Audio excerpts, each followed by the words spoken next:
ବନ୍ଦ block medical କ୍ୟାମ୍ପସରେ ଚାଲିଥିବା ନିର୍ମାଣ କାର୍ଯ୍ୟକୁ ନେଇ ପ୍ରଶ୍ନ ସୂଚନା ଫଳକ ନଥିବାରୁ ଅସନ୍ତୋଷ। ଭଦ୍ରକ ଜିଲ୍ଲାର ବନ୍ଦ ବ୍ଲକ ମେଡିକାଲ କ୍ୟାମ୍ପସ ପରିସରରେ ଚାଲିଥିବା ଲକ୍ଷାଧିକ ଟଙ୍କାର ନିର୍ମାଣ କାର୍ଯ୍ୟକୁ ନେଇ ସ୍ଥାନୀୟ ଅଞ୍ଚଳରେ ପ୍ରଶ୍ନ ଉଠିଛି। ସ୍ଥାନୀୟ ଲୋକଙ୍କ ଅଭିଯୋଗ ଅନୁଯାୟୀ କାର୍ଯ୍ୟସ୍ଥଳରେ ଆବଶ୍ୟକୀୟ ସୂଚନା ଫଳକ ଲଗାଯାଇ ନଥିବାରୁ ପ୍ରକଳ୍ପର ଉଦ୍ଦେଶ୍ୟ, ବ୍ୟୟ ଅଟକଳ, କାର୍ଯ୍ୟନିର୍ବାହୀ ସଂସ୍ଥା ଓ ସମୟସୀମା ସମ୍ପର୍କରେ ସାଧାରଣ ଲୋକ ଅବଗତ ହୋଇପାରୁନାହାନ୍ତି। ଏହା ସହିତ ନିର୍ମାଣ କାର୍ଯ୍ୟର ମାନକୁ ନେଇ ମଧ୍ୟ ଅଭିଯୋଗ ସାମ୍ନାକୁ ଆସିଛି।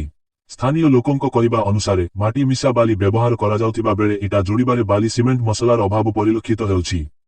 ଫଳରେ ନିର୍ମାଣର ଗୁଣବତ୍ତାକୁ ନେଇ ସନ୍ଦେହ ପ୍ରକାଶ ପାଇଛି। ସ୍ଥାନୀୟ ମହଲରେ ଏପରି ମଧ୍ୟ ଅଭିଯୋଗ ହେଉଛି। ସମ୍ପୃକ୍ତ ଯନ୍ତ୍ରୀଙ୍କ ତଦାରଖରେ ଅବହେଳା ହେଉଥିବାରୁ କାର୍ଯ୍ୟର ମାନ ନିମ୍ନ ମାନର ହେଉଛି। ତେବେ ଏହି ଅଭିଯୋଗର ଠିକ୍ ଭାବରେ ଯାଞ୍ଚ ହେଉ ବୋଲି ଲୋକେ ଦାବି କରିଛନ୍ତି।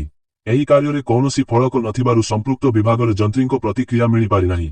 ଏହାଦ୍ୱାରା ନିମ୍ନମାନର ନିର୍ମାଣ କରି ଠିକାଦାର ମାଲେମାଲ ହେଉଥିବା ବେଳେ ଯନ୍ତ୍ରୀ କାର୍ଯ୍ୟରେ ଅନୁପସ୍ଥିତ ରହିବା ସାଧାରଣରେ ପ୍ରଶ୍ନବାଚୀ ସୃଷ୍ଟି କରୁଛି।